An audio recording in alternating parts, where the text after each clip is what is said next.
Bismillahirrahmanirrahim. Assalamualaikum warahmatullahi ta'ala wabarakatuh. Saya mulakan dengan ungkapan Alhamdulillah. Kebenaran tidak boleh dibenamkan.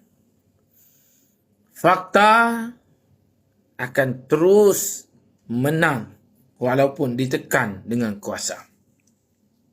Tuan-tuan, jika tuan-tuan dan puan-puan pernah mengikuti siaran video yang saya pernah bongkarkan berkenaan dengan status tanah di Gua Musang, Kelantan yang taraf pegangannya adalah selama-lamanya yang dikurniakan kepada sebuah syarikat.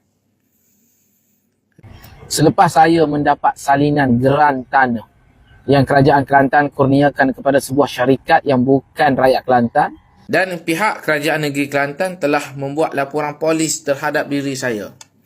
Dan saya telah pun dipanggil untuk berikan keterangan di Balai Polis Jeli. Alhamdulillah, dalam tempoh keterangan itu, saya ceritakan satu persatu dan saya tunjukkan bukti-bukti mengapa saya membuat video berkenaan dengan taraf pegangan tanah di Gua Musang dengan tarafnya selama-lamanya.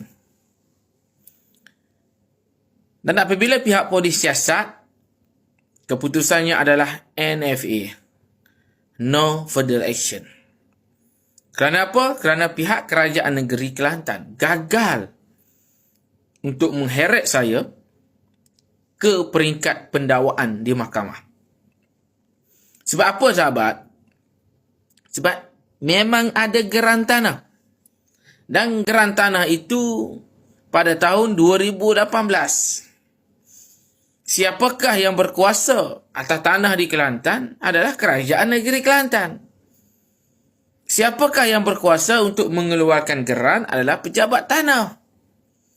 Jadi saya hanya ceritakan dan bongkarkan supaya rakyat Kelantan tahu bahawasanya di Kelantan hari ini ada tanah boleh dimiliki dengan taraf selama-lamanya pegangan. Dan ada di Gua Musang. Tak payah pergi ke tempat-tempat yang jauh pun. Di Gua Musang hanya di tepi jalan. Jadi Alhamdulillah, Kerajaan Negeri jangan menafikan dengan report polis. Seolah-olah saya bersalah. Seolah-olah saya ini membuat kenyataan yang tidak betul. Dan saya dihina. Saya dicerca. Saya dimaki. Kononnya saya ini memburukkan nama Kelantan. Tapi tak apa. Kebenaran tetap kebenaran. Walaupun anda benci saya, orang Kelantan sendiri yang maki hamu saya, tak apa.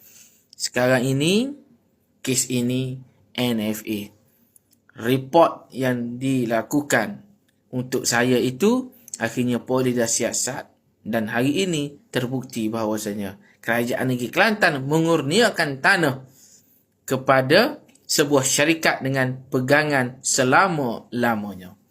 Alhamdulillah, terima kasih Allah. Alhamdulillah, terima kasih kepada sahabat yang menyokong. Kebenaran tetap kebenaran.